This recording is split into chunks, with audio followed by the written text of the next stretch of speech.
Welcome to the Sound of Ideas from IdeaStream Public Media. I'm Stephanie Haney. Thank you for being with us. Since 1991, Crane's Cleveland business has been honoring young people across Northeast Ohio, featuring 40 leaders every year, all under the age of 40. These are people to watch in their respective fields, from business to nonprofit work, education, science, and beyond. We have 6 of this year's honorees joining us throughout the show today, here to tell us about their work and what drives them and inspires them to do the good that they're doing.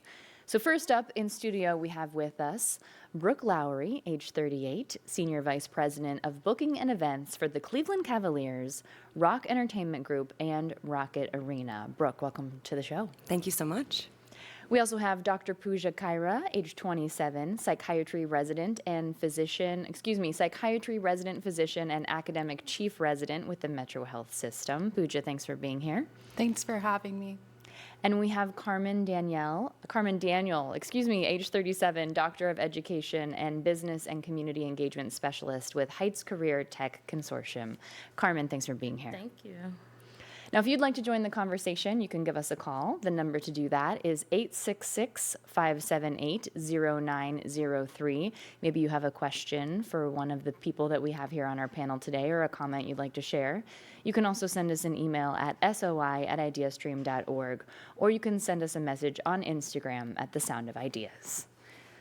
Brooke, in reading your feature in Crane's Cleveland Business, I learned that you were teaching 6th grade in San Jose, California, when you got the opportunity that really kind of shifted what you ended up doing, and that was to work with the Columbus Blue Jackets. So tell us about making that decision. That's correct. So it's a little bit of a misleading story, but what I would say is I had the pleasure to attend The Ohio State University. Big week for us here in the state of Ohio. But when I was at Ohio State, I was a member of a concerts club. We put on concerts and special events for the university. And through that opportunity, I got an internship at the arena at Ohio State. And, when I graduated with my degree, it was kind of a job market like we're facing now, not a lot of full-time opportunities at that point in time. And so I joined a program called Teach for America that placed me in a high-need public school in San Jose, California. I taught 6th grade English, 6th grade social studies, yearbook and school newspaper. It was a valuable experience for me. I loved my time there. But as you mentioned, in my second year of teaching, received a call from my previous boss and said, hey, we have a full-time opportunity back working on the sports and production side for the Columbus Blue Jackets if you want to come back to your home state. And I did do that back in 2011. So that's quite the journey, just signing up for Teach for America and being willing to go wherever they would send you. What was that like relocating to San Jose? It was, when I look back on it, it was pretty shocking. It was very brave of me, if I do say so myself. Absolutely. I moved to San Jose the first day I went to San Jose. I'd never been there. I was placed there. I moved to California 2 days after I graduated college and had been there once. Hindsight's 2020. I don't think I would do it now, but it was an opportunity. I made friends for a lifetime. I was able to, really impact a lot of youth that I still keep in touch with. I wouldn't trade it for the world. Wow. Well, fast forward to today. Now you're with the Cavaliers and Rocket Arena and Rocket Entertainment Group. Tell us about the Cavs Empower Her program. That's something that you're involved with. Absolutely. So Empower Her is our women's team member. We don't have employees, so we have a team member resource groups with a wide variety of interests and specialties. And so Empower Her is the women's team member resource group at Rock Entertainment Group. And we really just are there to support women in the workplace. We do a lot of professional development, a lot of mentorship, just a lot of fun social engagements as well. We work a lot of nights and weekends in the event business. And so just really being there to support other women, help them through, whatever stage in life they're in. So that's what Empower Her is all about. And there's another aspect of the Cavs organization called the Ideal Team. Can you tell us about working with that? The Ideal Team is really all about inclusion.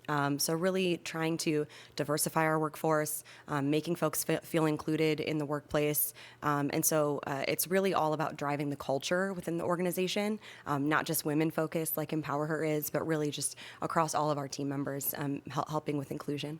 Okay. Carmen, let's get to know you a little bit now. Crane's Cleveland Business said that it was invaluable guidance in high school that led to you getting your master's in education from Kent State University. You didn't stop there, you got a doctorate of education as well. Can you tell us what that guidance was? Yes. I actually had my first daughter in ninth grade. So from that day, most of the adults, not really the kids, most of the adults really limited what I could do in high school.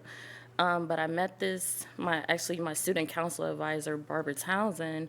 She kind of took a hold of me and was just like, no, you just now have a kid that you have to take to college with you. So she actually signed me up for a career tech program. So I went into business management, which then led me to Kent State to major in finance. And so then you did. You took that child with you not only to undergraduate, but to a master's program, to a doctoral program.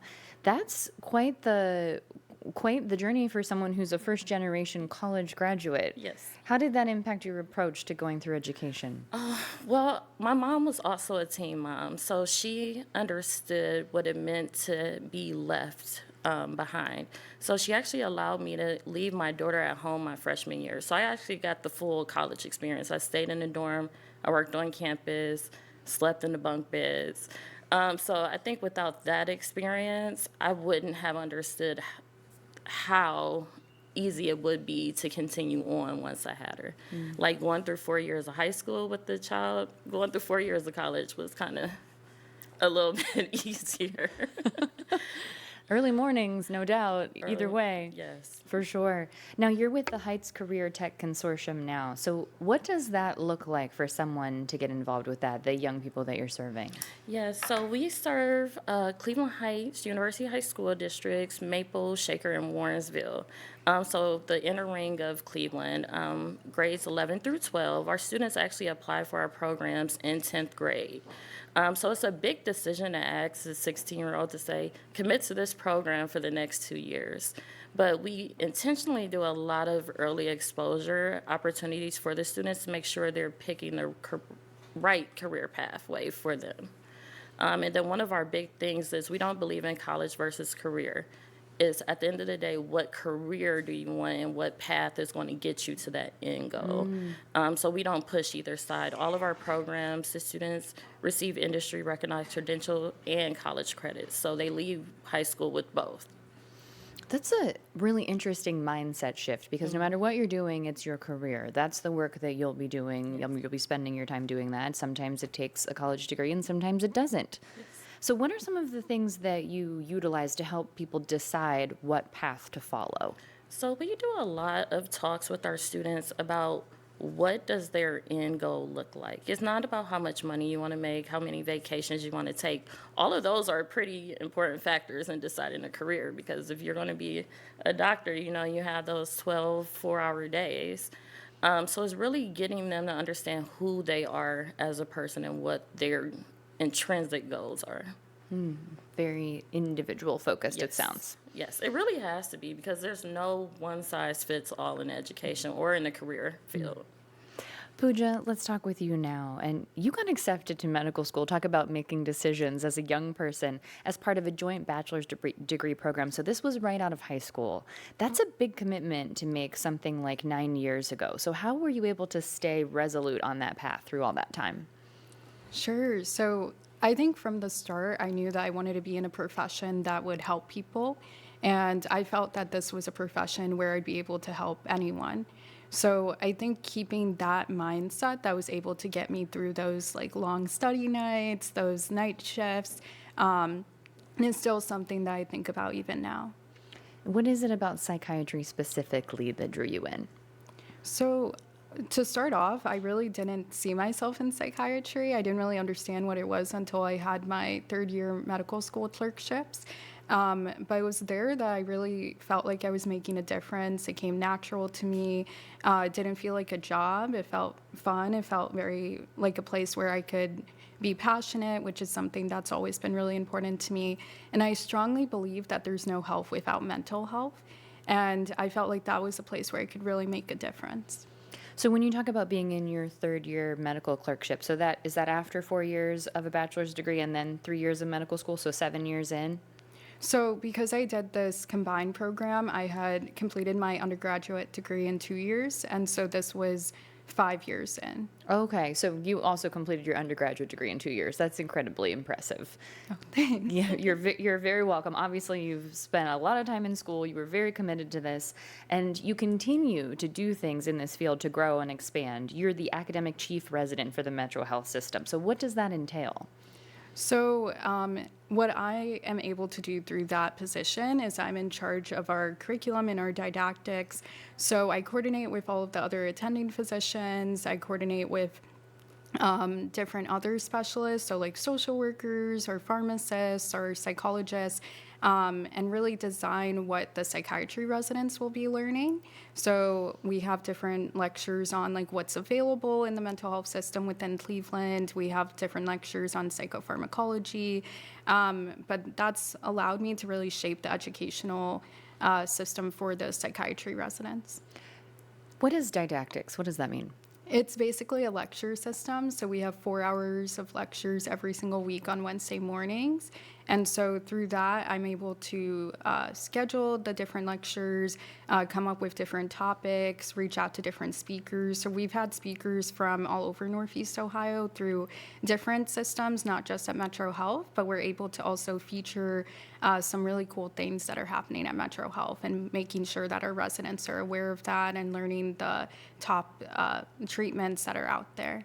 You might not know the answer to this. Can you tell me how many psychiatry residents there are that you're responsible for kind of marshaling these resources for? 32. 32. Okay, so a sizable group there. All right, I want to remind people that we are talking to the 2025 class of Cranes Cleveland Business 40 Under 40 honorees. If you have a question or a comment, you can give us a call at 866 578 0903. You can also email us at soi@ideastream.org. Now, Brooke, you talked about how with your organization that you're a part of, you don't have employees, you have a team. So tell us, how big is your team? My team, including myself, is 8, and we are responsible for effectively every event that comes through the 4 walls of Rocket Arena. So I've got 2 folks, actually, let me rewind. A fun fact that not many folks, I think, know about Rock Entertainment Group and the Cleveland Cavaliers specifically is we are the second largest staff in the NBA behind the New York Knicks. So we have 550 full-time team members that work inside the walls of Rocket Arena every day. There's a lot of needs just for doing our day-to-day business.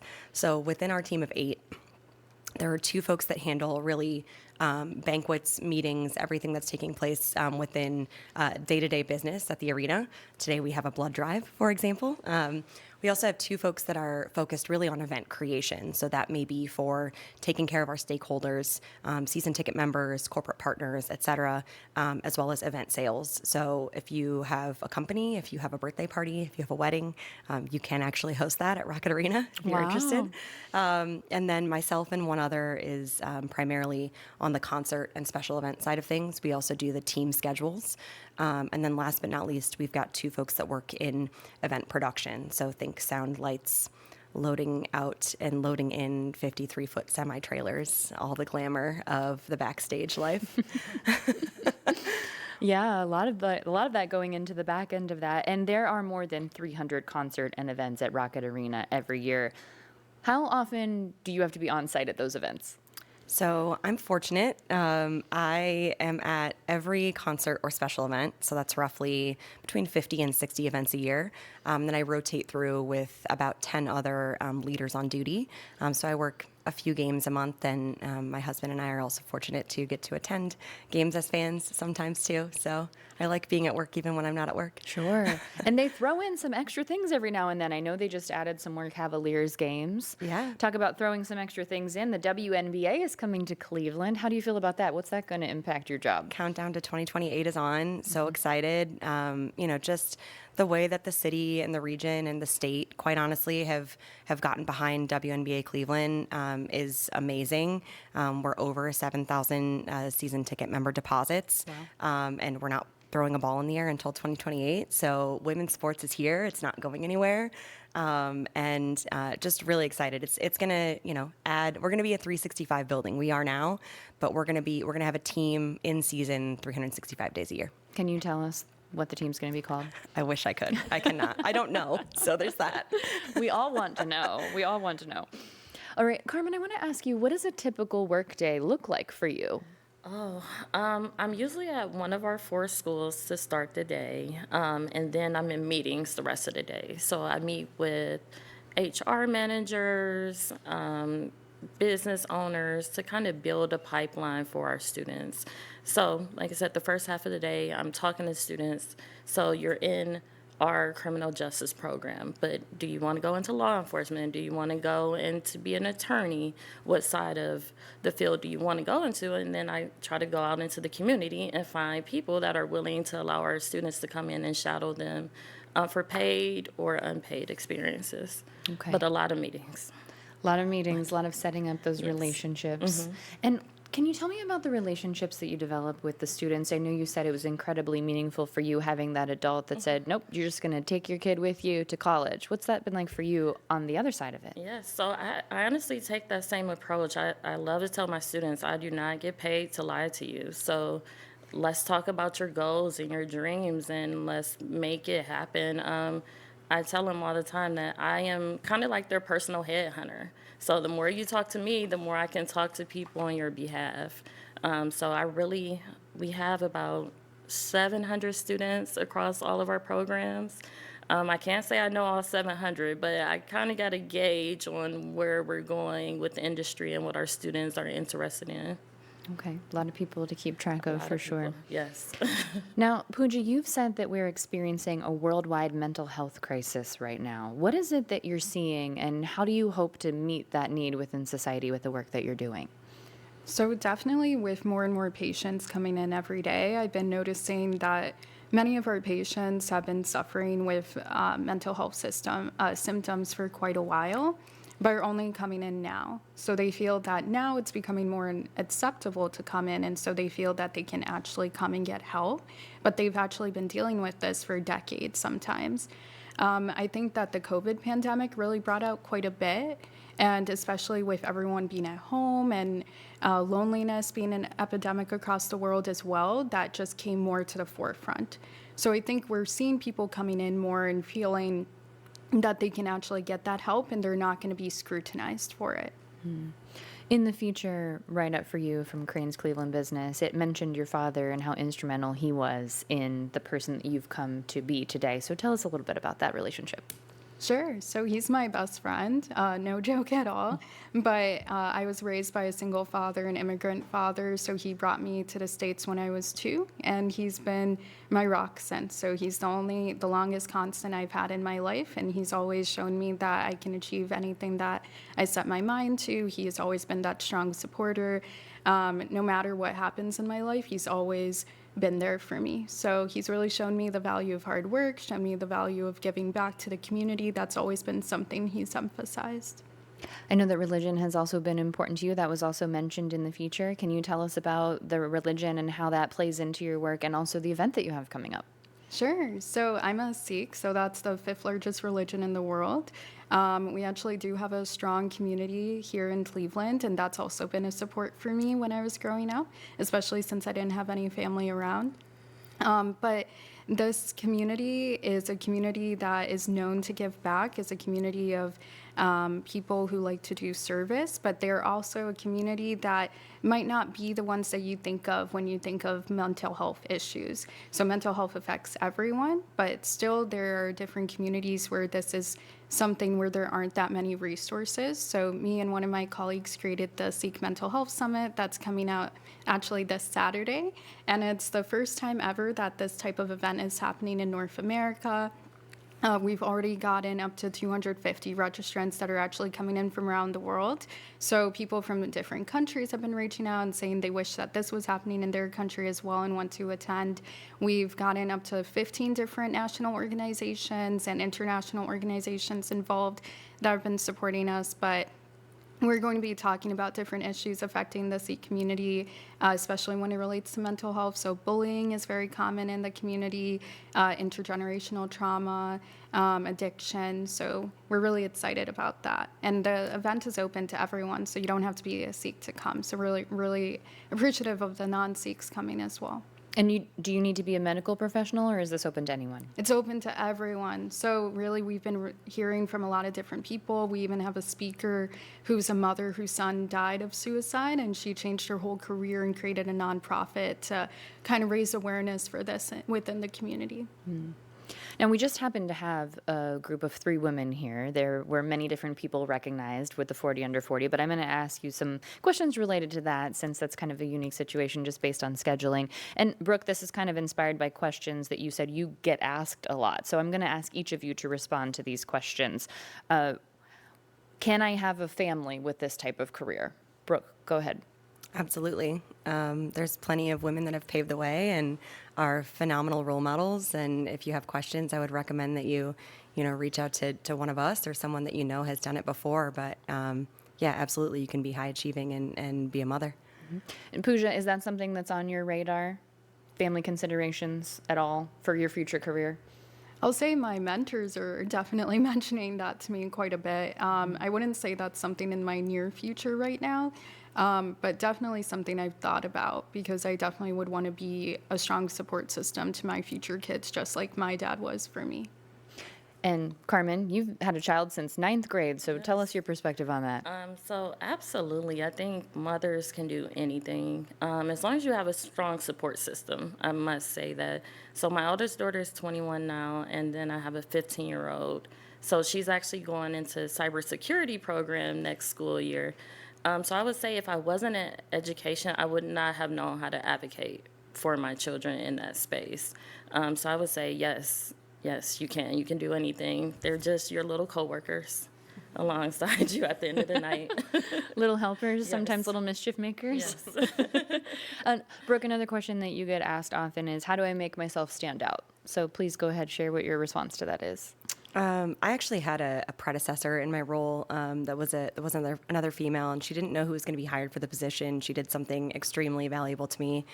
She left a note on my desk and said, I don't know who's going to be hired for the position, but I just want to make you aware that within this organization, opinions are valued. So please make sure that you speak up in meetings. Don't fall back. Even if you're not sure, ask questions. Just make sure your voice is heard. And so I think about that in every meeting I'm in, whether I'm the only woman in the room or there's multiple. Sometimes it's the right time to listen, but I always make sure that even if I'm following up in a one-on-one conversation, that folks know I'm paying attention, here to help, or here to raise the bar. And for you, Pooja, is that something that you think about? You've taken on so many leadership roles, being the chief academic resident and then also starting this mental health summit. So what is your advice for someone who's trying to figure out how they can stand out? I would say follow your passion. I think it's very clear when you have things on your CV that are not things that you're passionate about. So I've always been a strong believer that if you're always following your passion, your CV will follow. And I think people respect you a lot more when you're doing things like that. I think it also comes across when you're talking that you're really passionate about something, and people want to work with people who are passionate about it. So that's always been what I've valued, or what I've always thought about, and what I advise to others. And Carmen, you're working with young people who are probably thinking about how to stand out every single day. So tell us, what's your advice? I'd say my advice is just to go for it. So I'm a severe introvert. I tell my students that all the time. My social meter is about 15 minutes. So you just have to do it anyway. If it's something that's on your heart and that you wake up every morning and you still want to do it, you just have to do it. Over the years, I used to stutter all the time when I spoke. I got on stage, I was like a duck, nervous. And now, I don't know, at 37, it finally went away, and you just have to own it. So just own it. Just own what you have. One more quick question for the group here before we wrap up this conversation, and I'll start with Brooke and then move to Pooja and Carmen. How does it feel to be honored as a 40 under 40 honoree? I'm really honored, not to use your word back to you, but I was really surprised. I'm thankful to have an organization that nominated me. It was amazing, and it's been great to meet fellow honorees and widen my network here in Northeast Ohio. So just really excited and thankful. And Pooja, for you? I would say I was very shocked when it happened. This was something that I had always read growing up, and so I didn't really see myself being one of those people, so that was really surprising, but I am really grateful, and really appreciative of this honor, just like you said. And Carmen, go ahead. Yes, I will echo. I am very honored. I don't even look at it for myself. It's really an opportunity for our students.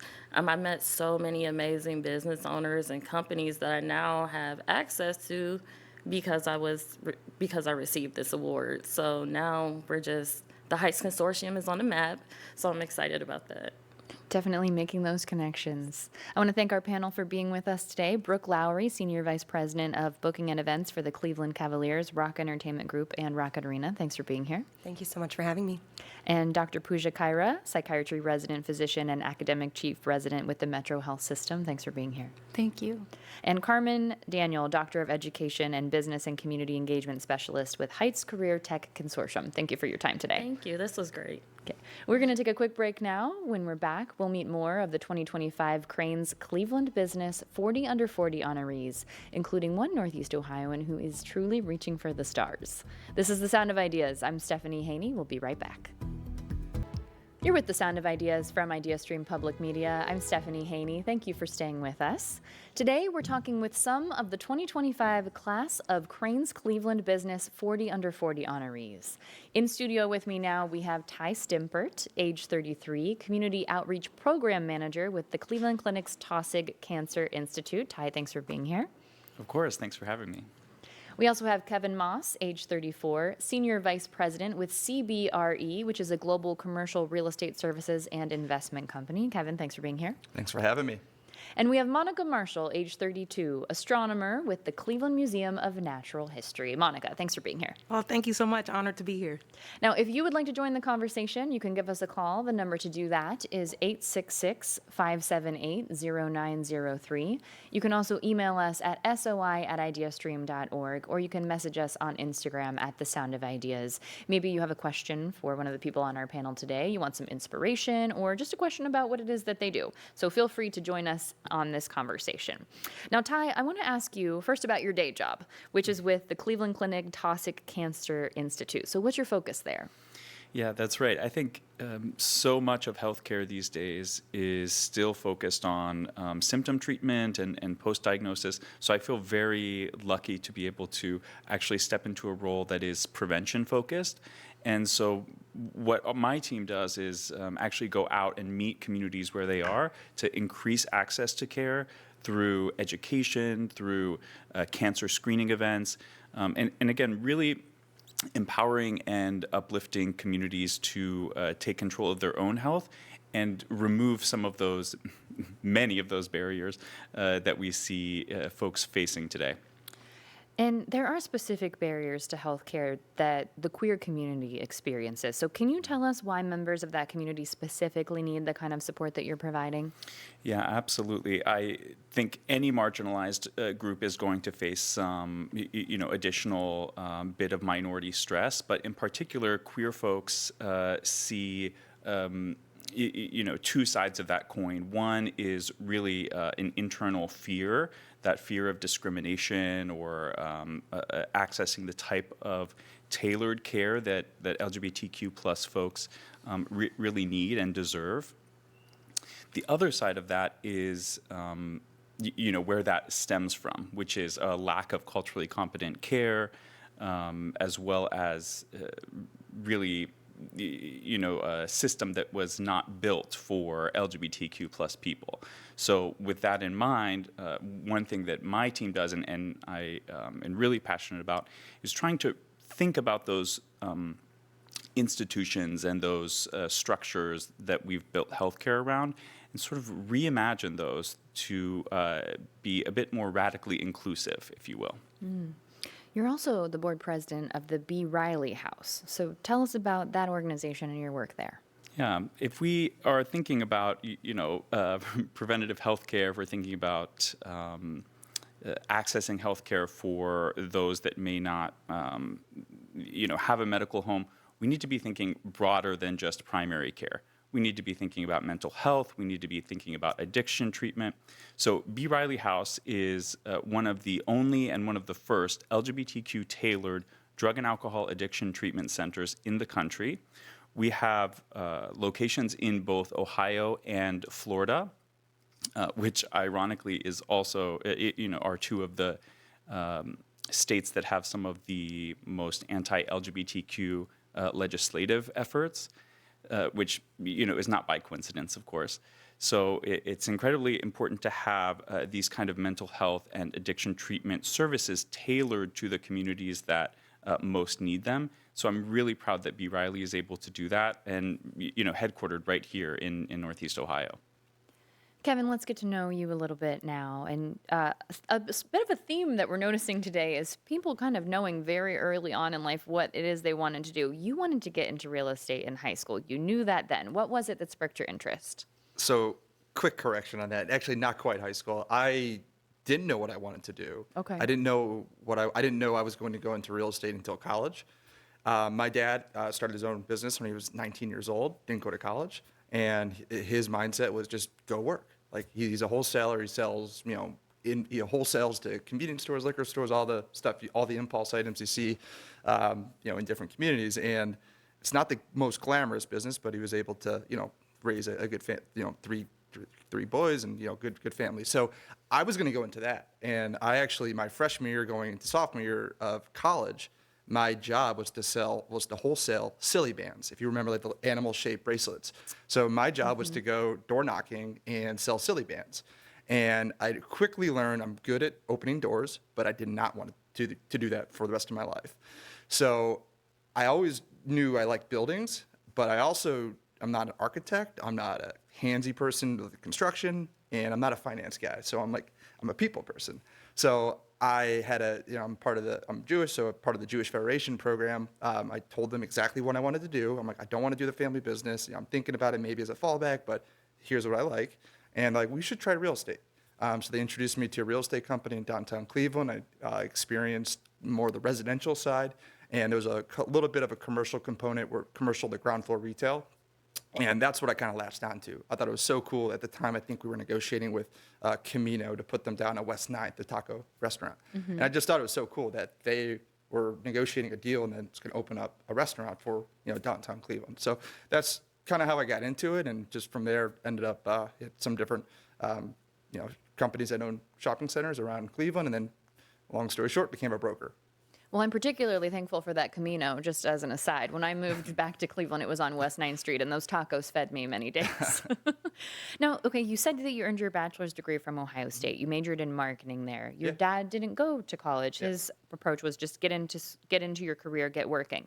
Looking back now, would you get the marketing degree from Ohio State? Absolutely. So I had a marketing major and an entrepreneurship minor, and everything I do is marketing. So sales is marketing. I don't have the finance degree. I'm not, a big accounting guy or anything, but I'm good at connecting people and understanding how to best market properties to end up transacting for my clients.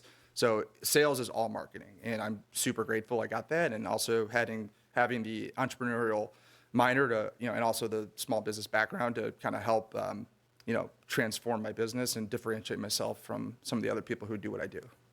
Now, you did talk about in your feature with Crane's Cleveland Business that you don't sit in an office all day, and you love that. So what does your workday look like? So my workday is a little tricky. So I have two daughters, a 3-year-old and a 1-year-old. So I'm kind of in the early stages of raising kids. I obviously I'm married, and my wife's great.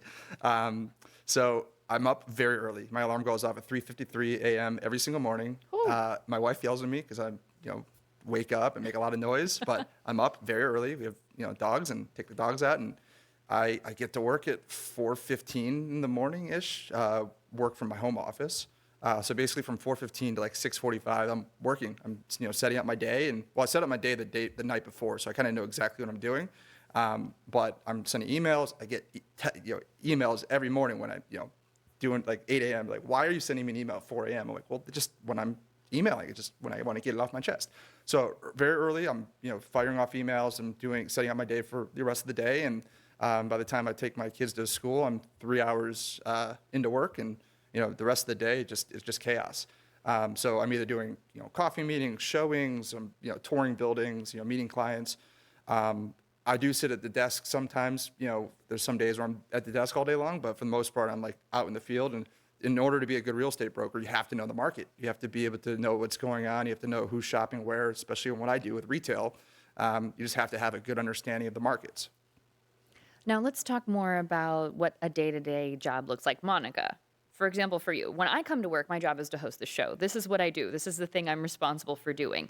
What are you responsible for doing as an astronomer? Yeah, so working at the Cleveland Museum of Natural History, being an astronomer holds many different hats. One of my duties is to communicate with the public about what's happening in the sky. So a lot of my day-to-day is looking up at the sky, figuring out what moon phase is happening, what planets and where they are in the sky, what constellations are visible in the night, if there's a meteor shower happening, what times would be best for people to look up. So a lot of that is just surveying the sky constantly. Also just hearing about the new news that's out. Astronomy is booming. It's always something new discovered, a new cool discovery. So just staying up on the astronomy news.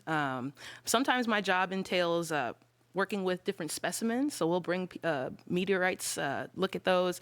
People out in the community, they can bring a rock that they might think is a meteorite, bring it to us. So sometimes reviewing different specimens, but a lot of my job is working with computers. It's interesting working in the astronomy field. I've been in astronomy for a little less than 10 years, and I've been in this paradigm shift where you used to work with an optical machine, a star ball, and you would have the star ball come out of the floor and it would light up the domes for a beautiful star field. Now that a lot of these different technologies are here, we can work with different computers. So I work with a projection system. It's a 6.5K resolution system. It's amazing star field. So a lot of my work every day is actually talking to computers and coding, which I did not think I would ever really be into, but I love coding now. And I can honestly code and fly anywhere I want in the universe. So it's pretty cool to just explore that. So that's kind of what my day-to-day looks like. And I would come in contact with many different people, elders, school kids, people my age. So it's very cool, all the different variety of folks you'll talk to throughout the day. Interesting. Okay, you talked about the new things that are coming up in astronomy. I'm going to put you on the spot a little bit. Can you tell us something recently that you learned that you could share with us? Yeah, actually, it's pretty cool. Right now, we're doing a show at the Cleveland Museum of Natural History. It's called Eyes on the Sky. It's our general public show, so anyone can come see it Tuesday through Sunday. But this show really does focus in on the power of the telescope. And telescopes, they've only been around for less than 500 years. If you think about the span of a human, we've been around for a couple thousand years. So the power of the telescope really did expand our understanding of what's out there in space. So this show really starts off with talking about Galileo to like where we are now, like talking about the James Webb Space Telescope. My fun fact is the James Webb Space Telescope did just find a new moon going around Uranus, which is pretty cool. And just talking about different wavelengths of light and how you can see different things depending on your wavelength that you're looking at. So we focus on radio astronomy to optical to talking about microwaves. So it's pretty cool, all the different things. But yeah, the James Webb Space Telescope is pretty amazing out there in space. It's pretty far away from the Earth, but it is in a stable point where it can survey the sky and look for not just light that we see, but it can see in the infrared. It can see heat coming from the universe, which helps us see these galaxies that are so far away that our eyes can't see it, but we can still pick up energy coming from it. So it's pretty cool. We talk a little bit about the James Webb Space Telescope. And yeah, I just discovered a new moon around Uranus. All right, a new moon. Interesting. New things happening out there All in the the time. sky. Well, so you took an astronomy class at Euclid High School. Had you ever thought this could be your job before taking that class? Yeah, so it's funny. My parents, they always talk about how as a little kid, I always wanted to go to Mars and I always wanted to be an astronaut. And growing up, I grew up in Euclid, went to Euclid High School, and I had a teacher. His name is Matthew Young. He really helped me understand physics in a way that was very fun and engaging and just curious. So in general, I was just really curious about the laws of physics. And my 12th grade year, I took an astronomy class. It really did open my eyes to the importance of physics, but also the importance of storytelling. And I think that's what really got me into astronomy. And I will say, going out of high school, astronomy had a lot of numbers. I wasn't too fond of all the numbers that are out there in the universe. So I honed in my science field, and I just wanted to focus in on the Earth. So I went all the way up to Alaska to study environmental science. I wanted to study glaciers, but really being up there in the mountains, I'd never seen a dark sky like a completely dark sky, and I was just amazed by how many stars were up there, looking for the different planets in the sky. So coming back to Cleveland, I became an amateur astronomer and would go stargazing with my old high school teacher and would show me all the different telescopes, and that's really what got me into studying astronomy. So I'm an amateur astronomer turned professional over just going to the star parties, staying involved with what's happening in the sky. So yeah, that high school astronomy teacher, I took his astronomy class in 12th grade and came full circle. Now I am an astronomer, so it's And pretty there cool. are star parties. That is fascinating. Yeah, people get together and they get all their telescopes out and they'll point them at different things, like different star clusters, double stars, different planets. The moon is amazing to see through a telescope. You can see all the craters, even the termination line. It's amazing. So yeah, if you ever want to go view the stars in a dark skied area, you can either come to the Cleveland Museum of Natural History. Us astronomers at the museum can give you tons of resources, but also like point you in the direction of where you could go to party underneath the stars.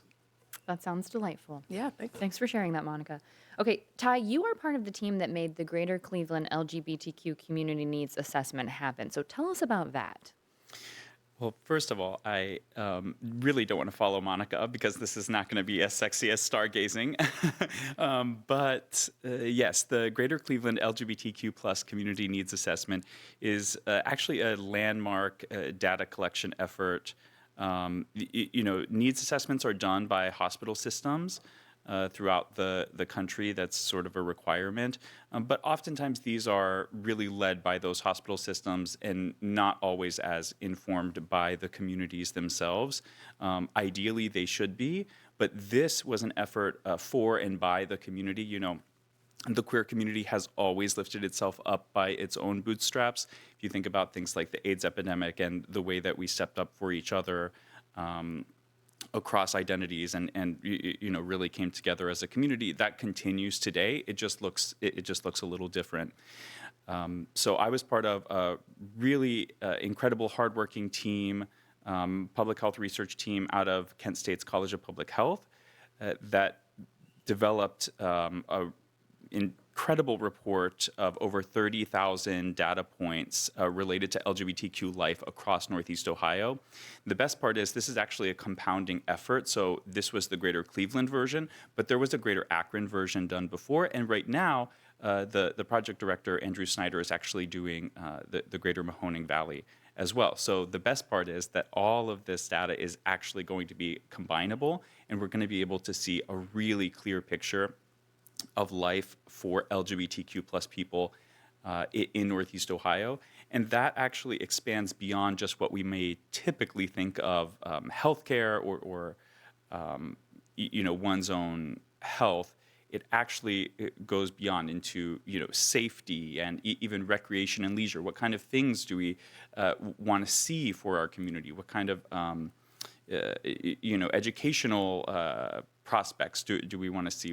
What kind of it goes on and on. So we have really several domains of health that we studied, and that was through a really comprehensive survey, as well as 28 focus groups and some stakeholder interviews with leaders across the region. So at lgbtqohio.org, you can find all of this data publicly available in multiple forms. There are different reports that we put out, as well as dashboards and resources. So it's an incredible resource here for LGBTQ people and for businesses and organizations that want to really get a temperature check on what life is like here for queer people. And thank you for breaking down the different sort of policy and programming decisions that can be made with this data, because as you said, it does really transcend what we think of as traditional health and really moves into sort of the social spaces and all of those facets of everyday life. So thank you for sharing that. I want to ask you now about Thrive with Pride, which is another initiative you're involved with. You are a very busy person, Ty. Tell us about that.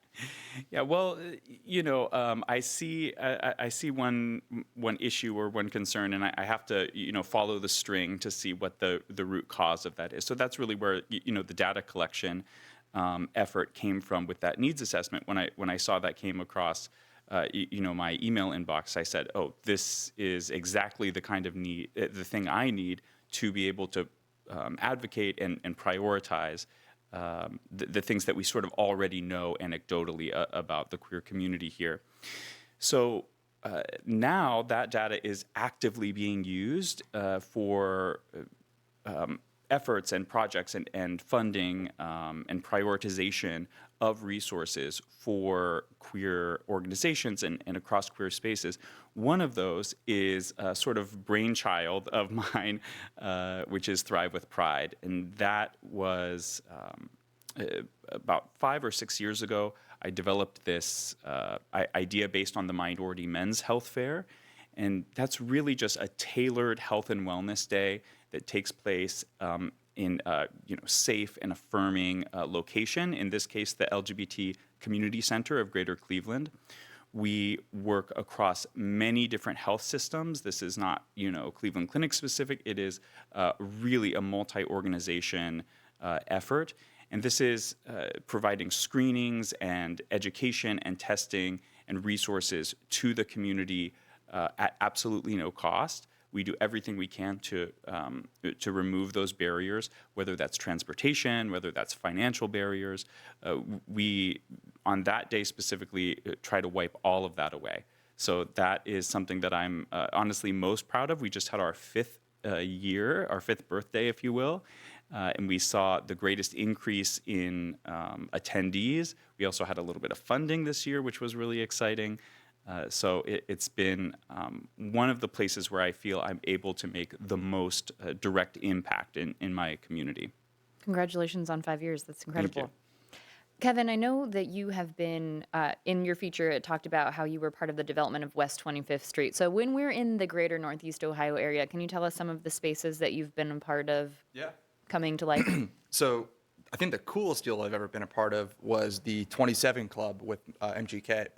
And fun fact, we actually didn't know it was MGK until the day of lease signing. They were very quiet, confidential about who it was, and we're just like, fine, whatever. And he shows up to the lease signing. I'm like, this is cool. So that was probably the most notable, fun deal we did. But recently, so I do a lot of suburban work too, not just City of Cleveland, but Northeast Ohio. So Uptown Solon on the east side, we've signed 16 new leases, basically turning over the entire shopping center. So there's 21 total tenants. We've signed 16 new tenants in the past 4 years since we took on that listing. So it's a completely new center, and that's been keeping us super busy.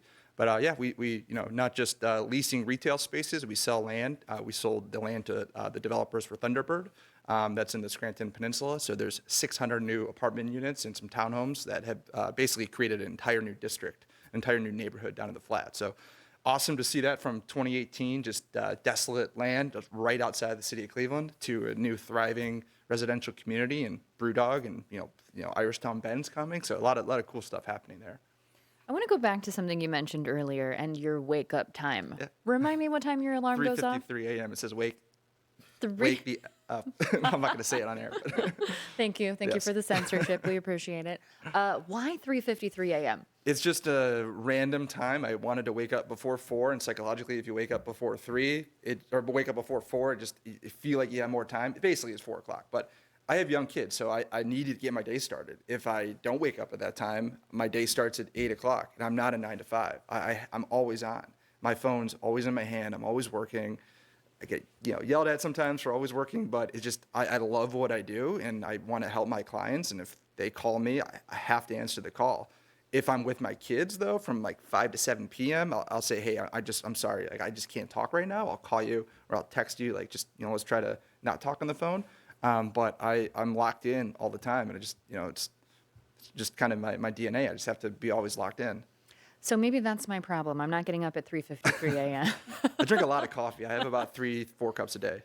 Okay, well that'll certainly Yeah. keep you going. I want to thank our panel for being with us. Thank you so much for sharing your time with us today. Ty Stempert, Community Outreach Program Manager with the Cleveland Clinic's Taussig Cancer Institute. Thanks for being here. Of course. Thank you so much. We have Kevin Moss, Senior Vice President with CBRE. Thanks for your time, Kevin. Thank you very much. And Monica Marshall, astronomer with the Cleveland Museum of Natural History. Thanks for being here, Monica. Thank you. I'm humbled. We appreciate it. To get the last word on today's topics, you can email us at soi@ideastream.org. You can also find us on Instagram at The Sound of Ideas. Last Wednesday, we talked about food insecurity in Northeast Ohio and how food banks work together with government programs like the Supplemental Nutrition Assistance Program, also known as SNAP. Casey emailed in. Casey said, I am troubled by how when the issue of SNAP and food insecurity comes up, a lot of people rush into the comments section to complain that SNAP recipients are deadbeats and they need to get jobs to be more self-sufficient. Most of the people receiving SNAP are children, the elderly, and the disabled, and over 30% of SNAP recipients do in fact work. Casey says to critics of the people who receive those benefits, please stop stigmatizing those who suffer from food insecurity. You are not helping. Casey, thank you very much for sharing your perspective with us. Tomorrow on The Sound of Ideas, we're talking about sleep, why it's important, and how we can get better at it, which will not include getting up at 3:53 a.m. for me. If you missed any part of today's show, you can listen to The Sound of Ideas wherever you get your podcasts. You can also watch on the IdeaStream Public Media YouTube page and hear a rebroadcast tonight at 9 on 89.7 WKSU. I'm Stephanie Haney. Thanks for keeping the conversation going. We'll see you tomorrow. The Sound of Ideas is produced by Rachel Rude, Lee Barr, Drew Mazius, and Aya Cathy. Chris Dudley and Samson Auble provide technical assistance. Jane Ungesser and Agal Kaufman are at the controls of the Ohio Channel broadcast, and our host is Stephanie Haney. Thanks so much for tuning in.